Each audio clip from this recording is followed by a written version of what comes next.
Selamat pagi teman-teman, kita berjumpa lagi ya, masih tentang compensable factors ya. Jadi dalam video sebelumnya saya sudah menerangkan mengenai pembagian poin-poin ini ya.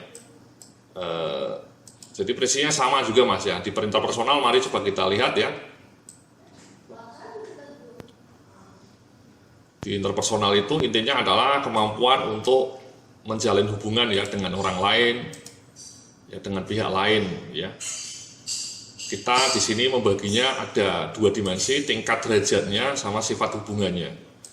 Derajatnya sampai D ya, menyangkut penyampaian informasi yang mudah diperoleh, diskusinya minimal untuk pekerjaan yang berhubungan dengan proses pekerjaan rutin. Yang B-nya penjelasannya mengenai satu informasi kepada orang lain untuk mendapatkan pemahaman dan melakukan tindakan yang sesuai.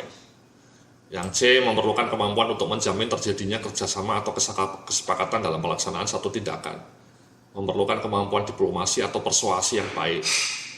Pekerjaan menyangkut interaksi dengan pihak-pihak lain untuk mengintegrasikan fakta-fakta dan informasi. Yang D-nya memerlukan kemampuan yang tinggi dalam diplomasi dan persuasi dengan tujuan untuk memberikan pengaruh, meyakinkan, atau memotivasi orang lain untuk mencapai kesepakatan bersama. Sifat hubungannya, hubungan dengan pihak luarnya rendah, dengan unit kerja lainnya tergolong sedang, di sini tinggi dan sangat tinggi. Sehingga kolomnya ada 1, 2, 3, 4, 5, 6, 7. Sementara interpersonal ini maksimal nilainya 80 mas. Ya. Sehingga 80 misalnya kita bagi 7, nilainya 11. Ya. Sama ini tidak bulat. Di sini kita anggap 11 mas ya.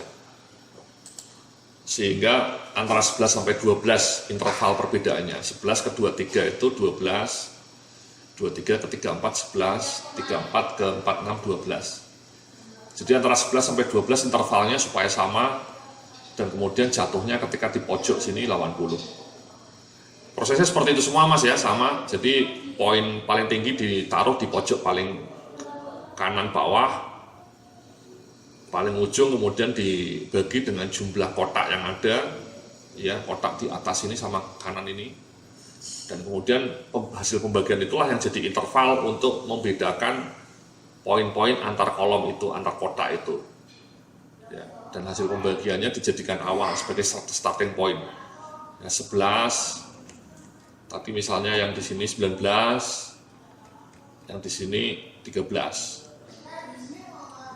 Jadi itu mas ya, seperti itu teknis, kemudian manajerial ya, kemudian ini interpersonal, kemudian mental ya. Kalau mental ini coba kita lihat ya, tugasnya terstandar berulang-ulang ya, kompleksitas pemecahan masalahnya di sini pedoman yang diterima. Tugasnya mulai bervariasi ya, tapi tidak terlalu kompleks. Di sini tugasnya variatif dan kompleks ya, muncul masalah-masalah yang complicated. Memerlukan analisa yang kritis dan intensif, pendekatan evaluasi yang teknis, dan melakukan judgement terhadap alternatif yang ada. Yang D ini tugasnya sangat bervariasi dan kompleks, analisisnya rumit dan tingkat kemampuan berpikirnya harus original, independensi diperlukan untuk mengatasi masalah yang sangat sulit, faktor-faktornya complicated.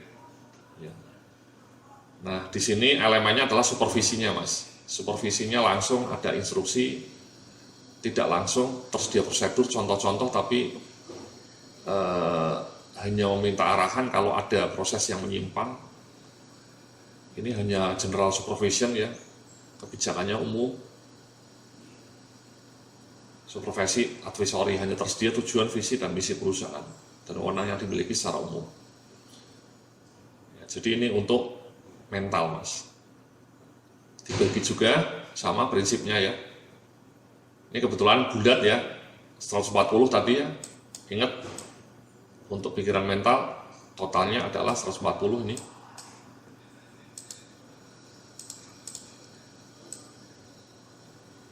...140 dibagi 1, 2, 3, 4, 5, 6, 7. 140 dibagi 7, 20 pas. Jadi pas ini, tidak ada pembulitan ya. Jadi selisihnya selalu 20 ya. Intervalnya 20, 40, 60, 80. 40, 60, 80, 100. 60, 80, 100, 120. 80, 100, 120, 140.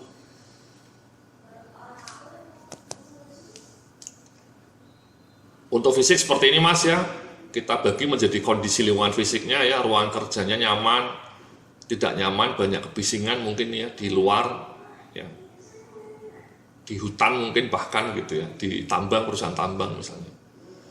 Ini secara konstan bahaya ya, mungkin bikin gedung, konstruksi gedung. Ini pekerjaannya ringan fisik ya, ini lumayan berat dan ini berat upaya fisiknya.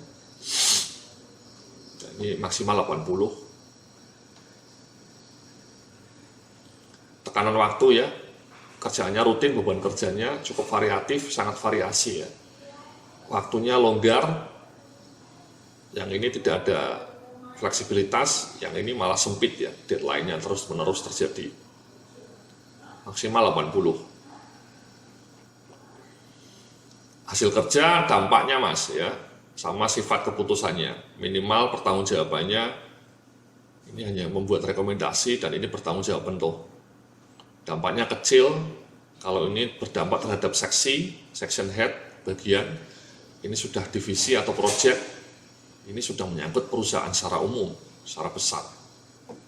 Nilainya besar ini 150, dibagi 1, 2, 3, 4, 5, 6, jadi 25. Ya, pas ini, bulat juga poin-poinnya.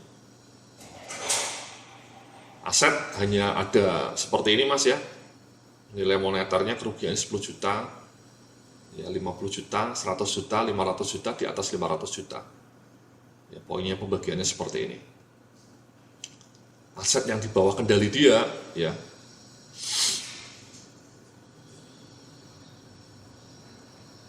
Dan kemudian yang terakhir, jumlah anak buah. Tidak melakukan supervisi, ya, melakukan supervisi para bawahannya masing-masing memiliki jenis tugas yang relatif berbeda namun masih saling berkaitan.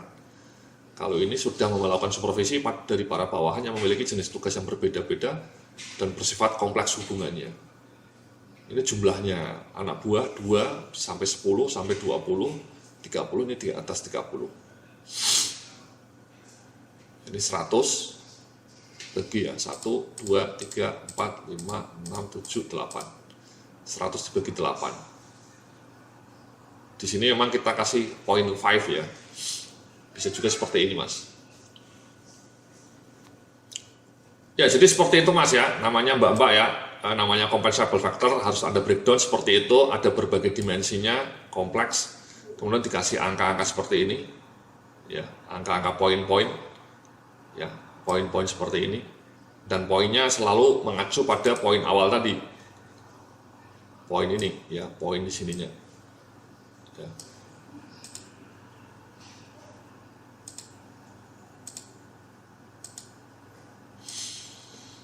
Poin maksimalnya, ya.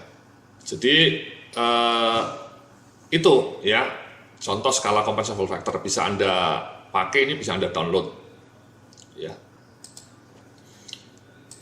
Nah setelah itu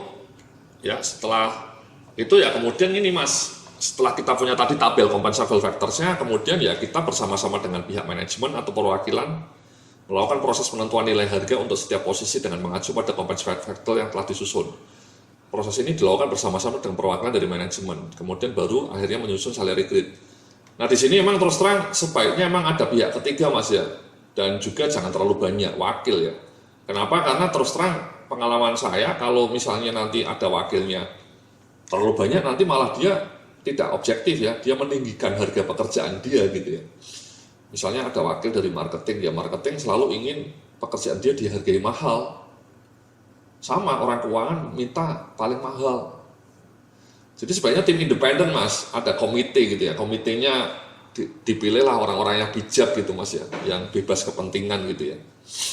Mungkin wakil HRD 1, kemudian wakil dari direksi 1, plus 1 konsultan mungkin atau pihak eksternal gitu ya, supaya menjadi lebih pas, supaya tidak ada kepentingan vested interest. Nah nanti saya akan jelaskan ya dalam video berikutnya bagaimana menentukan value harga ini dari masing-masing posisi sesuai dengan mengacu pada tadi ya, dengan mengacu pada compensable factor yang sudah kita susun. Ya. Terima kasih, sampai jumpa dalam video berikutnya. setelah yang satu ini.